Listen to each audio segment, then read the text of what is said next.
So, Harry, what is the conclusion? Should one bother to stack silver rounds? This was the worst trading day for Wall Street since the 1987 meltdown. Our current loss is 43%. Perhaps the worst economic downturn in decades is upon us. Keep your golden years secure with an IRA in gold or silver. Visit sdbullion.com/IRA for more information. Those silver circles down here are very stunning. Harry, I've been asked by a few people, what is the distinction between a coin and a round? Why? Because, well, they do resemble each other somewhat. Both in form and, more often than not, substance, they are extremely similar.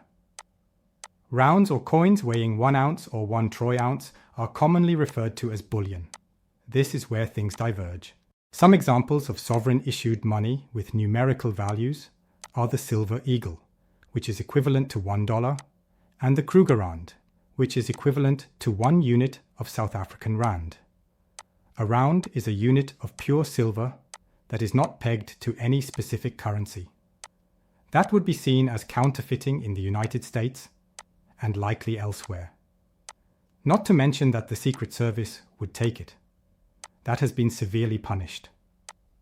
Because of its lack of value and the fact that it is produced by an individual refiner rather than a sovereign nation, a round cannot be considered a currency. Plus, I've overheard you mentioning how popular the Buffalo rounds are.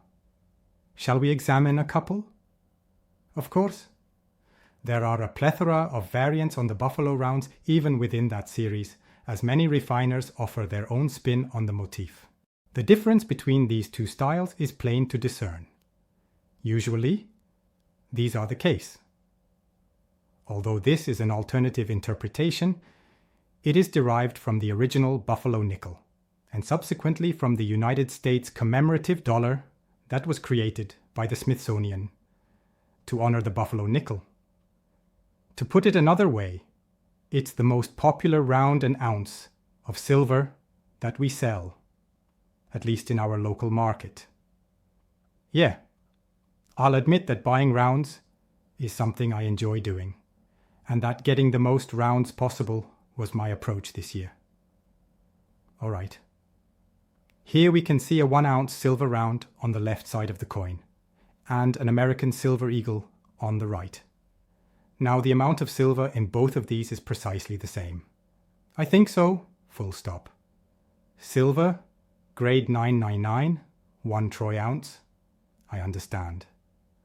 The American silver eagle, on the other hand, will usually have a premium that is $2, $3, $4, or even $5 higher. The main distinction is that it is printed with the dollar symbol and is manufactured by the United States government. But there's a world of difference there. To begin, the fact that it is produced by the United States Mint is a major selling point for many. This is not denominated, so even if the extremely improbable happened that silver went to zero, it would still be worth something. Additionally, it is authenticated by the US Mint and has a dollar value. For the sake of argument, let's pretend this is still $1. After then, it wouldn't matter. I see your point, but I really doubt that will happen. Oil, I seem to recall, fell negative for a day or two before reversing course. Indeed, all I'm trying to suggest is that there must be some way in which they vary. However, new stackers sometimes ask, what do you recommend I do first? Because it's a popular design, and you can spend $3 less and get the same amount of silver, I recommend going with the most affordable option. This is particularly true with designs like Buffalo, which are easy to sell if you change your mind about them. And to be honest, it sells well in any store. An ounce, whether in the form of a round or a coin, would presumably have the same or comparable worth in the future if we enter a scenario like SHTF, where it becomes tough to use cash. After much consideration, I believe so. Getting entangled in a barter scenario can happen to anyone. What does it mean to turn one round into dollars? In my opinion, money will not be brought up during this discussion. The ounce will serve as the money or unit of measurement, as you've proposed. The substance of the coin, or round, rather than a dollar, rand, or any other form of money, will be used. Therefore, the rounds are the most cost-effective choice if that is your motivation for stacking. Well, to reiterate, that's likely excellent guidance for an amateur. However, as individuals progress in their lives, they tend to become more selective. Whether it's a kangaroo pattern, the Philharmonic, or a love of variety, they're into it. Thus, it is not uncommon for one's tastes to expand as they mature. Conversely, preferences can be finicky at times. People have told me they want a certain combination of species in their stack. Thus, I've seen buffalo rounds traded for eagles or maples. So, that's an option if you're willing to shell out the additional cash. In the future, you could be able to exchange them for coins. In fact, we do it daily. Oh, is that so? In order to get other items, we exchange a wide variety of goods. Holy cow! Adrian seemed to have stepped in just now. Good day, Adrian. Here we are debating the merits of rounds versus coins. At the moment, I find the rounds to be more appealing due to their lower price. Would you say that's right? How about these instead? Aren't they a better purchase? Ultimately, it's up to you and your stacking objectives. Wearing rounds will ensure that you get the greatest value for your silver investment. What, then, would be the benefit of purchasing the coins? Some people may consider that having this would be necessary for entering another country, or that having anything denominated is preferable to simply having genuine silver. Besides that, I've heard that it's possible to disclose a certain quantity of dollars rather than a specific amount of ounces when traveling internationally. Is there any truth to what you said? Yes, I would not risk it, particularly given the current state of enforcement. But you know what? Since it is denominated and represents money, I suppose you could be correct. Legitimate money.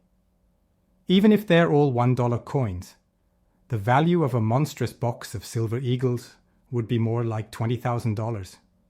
So, in principle, that would be $500. Indeed, absolutely. Whoever is questioning you at the airport may not know what a round or silver eagle is, so they may ask, "What is this?" If they simply look at it and remark, "Oh, you got a bunch of silver here. Don't call it $1. I wouldn't take the chance, like you mentioned, Adrian. For instance, the eagle simply displays the value of $1 without any sort of money symbol or anything. I know, it's only $1. Oh, it's just $1. That means you could buy $1 worth of them. Yes, it is possible. However, due to their lack of denomination, silver rounds cannot be spent. Yes, exactly. In my opinion, the rounds are great because they offer more value for your money and have a coin-like appearance. Unlike a silver bar, they have a round shape. The appearance appeals to me more for some reason. I suppose it's fair to say that the rounds are usually a bit more swappable. If you were to exchange for products or services, some people might feel more comfortable using a coin instead of a bar because of its round shape. I suppose there are pros and cons to everything. For example, some people's initial thought when considering purchasing gold is to ask if the seller has any gold bars on hand. Why? Because that's what gold bars always seem to be in movies. Sure, I can see gold bars becoming something they're interested in, maybe even playing around with. Despite my best efforts, very few people ever take me up on my offers to substitute. For example, when I run out of rounds and just have 1 ounce bars left. Oh, is that so? Why? Because people desire the object that resembles a coin. Here we are, Harry. What now? Should one bother to stack silver rounds? Consider the current price. I mean, really. It has increased by more than 100% in the past few years. I suppose the correct response would be that it does matter, given that we are now paying twice as much as before. Keeping it in your possession is like owning twice as much silver as you did when you purchased it. Whatever you choose, holding rounds, bars, or time, it's all nice in the end. In addition, silver is silver. Simply said, silver is silver. All right? Well, I must say, I am quite grateful. I am grateful to silver dragons. Andrew, I am really grateful. Much obliged.